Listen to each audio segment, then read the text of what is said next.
Mr. and Mrs. Dursley of number 4, Private Drive, were proud to say that they were perfectly normal. Thank you very much. Mr. Dursley McGrew.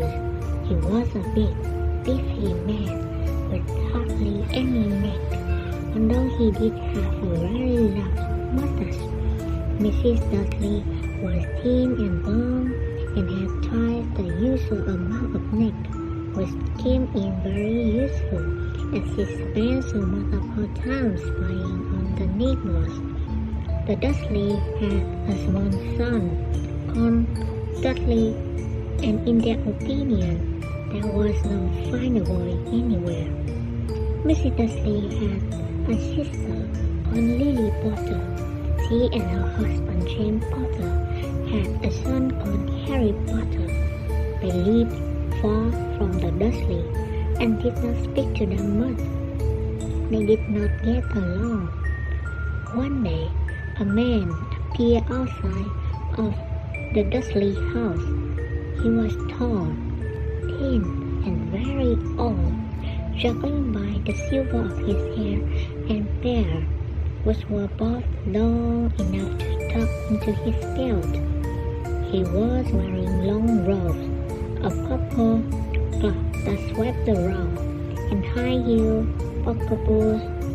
His blue eyes were light, bright, and sparkling behind half-moon spectacles, and his nose was very long and crooked, as though it had been broken at least twice.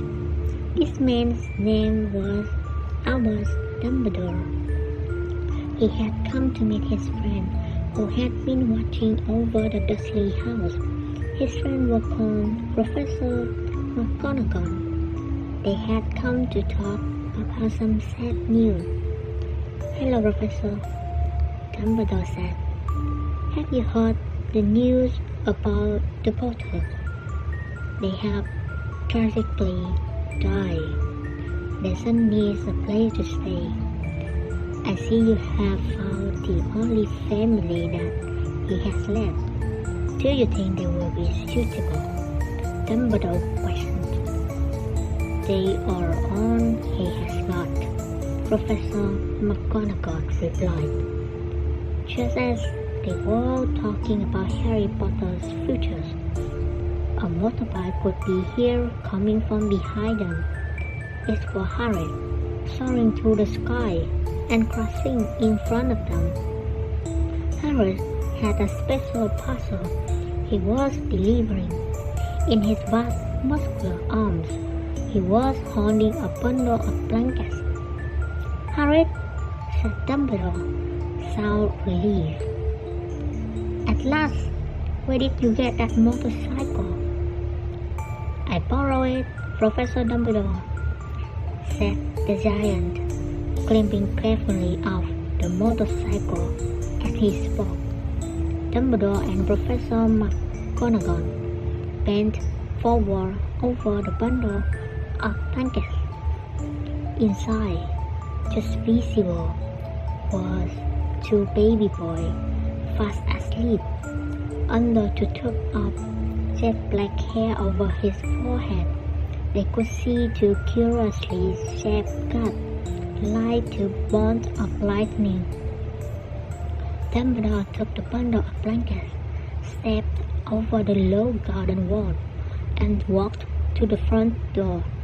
He led Harry gently on the doorstep, took the letter out of his glove, and tucked it inside Harry's blankets, and then came back to the other two. For a minute, the three of them stood and looked at the little bundle. Harry's shoulders shook. Professor McGonagall blinked furiously. The twinkling light that usually shone in Dumbledore's eyes seemed to have gone out. The next morning, Mrs. Dursley went out to collect her milk bottles from the front door and noticed a strange sign on the step of her door. She screamed.